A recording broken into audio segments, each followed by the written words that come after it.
నమస్తే, welcome to our channel. నేను మీ Venkatesh. Welcome to TMR news.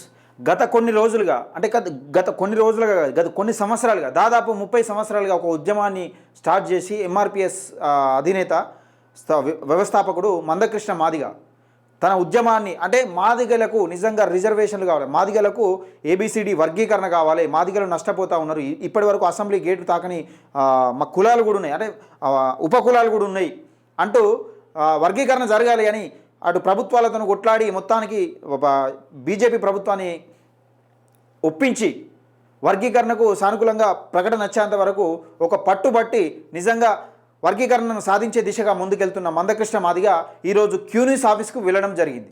అంటే క్యూనిస్ ఆఫీస్కు వెళ్ళడంతోనే నిజంగా తెలంగాణలో ఒక చర్చ మొదలవుతూ ఉన్నది. ఒక ఉద్యమ కెరటం నిజంగా 30 సంవత్సరాలుగా ఉద్యమాన్ని ముందుకు తీసుకుపోతున్న ఉద్యమ కెరటం ఒక బీసీ నాయకుడైన తీన్మార్ మల్లన్నతో కలయిక పైన అసలు అంశం ఏంది, అసలు చర్చ ఏంది, వాళ్ళు ఏం మాట్లాడుకున్నారు, నిజంగా అక్కడ జరిగిన అంశం ఏంది, రానున్న రోజులలో నిజంగా ఇంకా వీళ్ళిద్దరు కలిసి ఇంకా బలమైన నిర్ణయాలు ఏమైనా తీసుకోబోతున్నారా అనేది మనం ఇప్పుడు తెలుసుకునే ప్రయత్నం చేద్దాం. దయచేసి వీడియోలోకి వెళ్ళే ముందు లైక్ చేయండి, షేర్ చేయండి, మీ అభిప్రాయాన్ని కూడా కామెంట్ రూపంలో తెలియజేయండి. ఒకసారి ఈరోజు క్యూనిస్లో జరిగిన సంభాషణ ఏంటిది అసలు, అంటే వీళ్ళిద్దరి మధ్య జరిగిన సంభాషణలో అసలు ప్రజలకు ఏం చెప్పదలుచుకున్నారు, అసలు ఏం జరగబోతా ఉన్నది తెలంగాణలో, మరో ఉద్యమానికి ఏమైనా నాంది పలుకుతూ ఉన్నారా, ఇటు పక్క బీసీ నినాదం అటు పక్క ఎస్సీ వర్గీకరణ నినాదం జోరుగా సాగుతున్న వేళ బీసీ నినాదానికి నిజంగా బీసీ రాజ్యాధికార దిశగా ముందుకెళ్తున్న తీన్మార్ మల్లన్నకు మద్దతుగా, అంటే తీన్మార్ మల్లన్న కూడా గతంలోనే ఈ 4-5 రోజుల కింద ఓపెన్ స్టేట్మెంట్ ఇచ్చిండు, ఎస్సీ వర్గీకరణకు మేము అనుకూలమే, నిజంగా చట్టబద్ధమైన న్యాయబద్ధమైన కోరిక ఇదని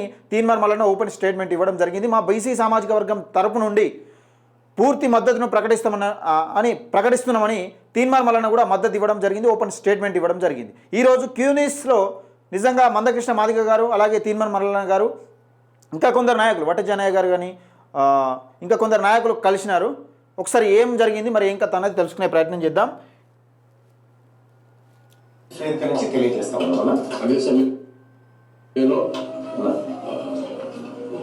సోదరుడు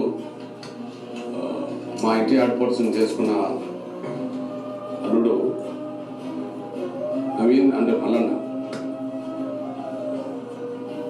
ఈ సమాజంలో ఒక గొప్ప పాత్ర పోషించే వ్యక్తిగా, ఒక యువ అణగారిన వర్గాల మేధావిగా ఉద్యమకారుడిగా ఎదుగుతున్నాడు. అది అందరం చూస్తున్నాం. సమాజంలో ఎంతమంది మాట్లాడినా గట్టిగా నిలబడేటోళ్ళ మీదే నిర్బంధాలు వస్తాయి, అణచివేతలు ఎదురవుతుంటాయి.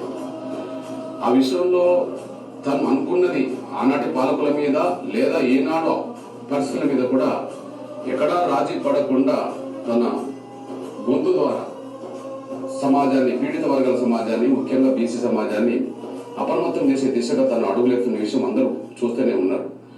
నాకు తెలిసి గత ప్రభుత్వంలో నిర్బంధాన్ని ఎదుర్కొన్నాడు. అదే సమయంలో ఇప్పుడు కొన్ని బెదిరింపులకు వాటికో ఎదుర్కోవడానికి కూడా కొన్ని అవకాశాలు ఉంటాయి. ఎందుకంటే ఈ సమాజంలో ఎవరి ఆధిపత్యం కొనసాగుతుందో ఆ ఆధిపత్యాన్ని తొలగించడం ద్వారా బీసీలు, పీడిత వర్గాల రాజ్యం వైపు ముందడుగేయాలని చెప్పి ఇప్పుడున్న పరిస్థితిలో గట్టిగా మాట్లాడుతున్నది. బీసీ సమాజంలో చైతన్యం నింపుతున్నది. చైతన్యంతో పాటు ఒక నమ్మకాన్ని, విశ్వాసాన్ని నింపుతున్నది, ఒక ధైర్యాన్ని నింపుతున్నది మల్లన్న అనే విషయం సమాజం గమనిస్తున్నది. దానికి అండగా మల్లన్నకు అండగా నిలబడాల్సిన అవసరం ఉన్నది. నేను మళ్ళీ చెప్తున్నా, 100 మంది మాట్లాడతారు కానీ యుద్ధంలో 100 మంది నిలబడలేరు. యుద్ధంలో నిలబడే వాళ్లకు, న్యాయం కోసం నిలబడే వాళ్లకు సమాజం అండదండలు అందించాలి.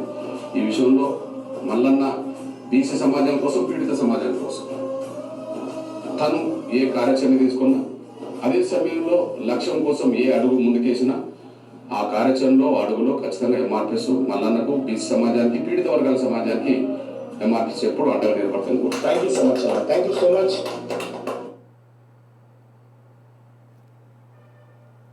ఇది మొత్తానికి జరిగిన సంఘటన ఇది. అంటే నిజంగా మందకృష్ణ మాదిగ గారు తీన్మార్ మల్లన్నను పొగడడంతో పాటు అంటే పీడిత వర్గాలకు నిజంగా ఆశాజ్యోతిగా వెలుగుతున్న తీన్మార్ మల్లన్నకు మద్దతు తెలుపుతూ తన ప్రకటన విడుదల చేసిండు. అలాగే తీన్మార్ మల్లన్న కూడా మందకృష్ణ మాదిగకు ఒక ఆర్థిక సాయంగా, బీసీ సామాజిక వర్గం నుండి ఒక ఆర్థిక సాయంగా ₹1,00,000 ఆర్థిక సాయం అందించడం జరిగింది. అంటే ఈ తరుణం చూస్తూ ఉంటే నిజంగా బీసీలకు మంచి రోజులు వస్తూ ఉన్నాయి, బీసీ ఎస్సీ ఎస్టీలకు మంచి రోజులు వస్తూ ఉన్నాయి, వర్గాలు బలమైన వర్గాలు ఏకమవుతా ఉన్నాయని ఒక సందేశాన్ని ప్రజల్లోకి తీసుకెళ్తా ఉన్నారు. దయచేసి ఈ వీడియోని ఎక్కువ మందికి షేర్ చేయండి, లైక్ చేయండి, మీ అభిప్రాయాన్ని కూడా తప్పకుండా కామెంట్ రూపంలో తెలియజేయండి.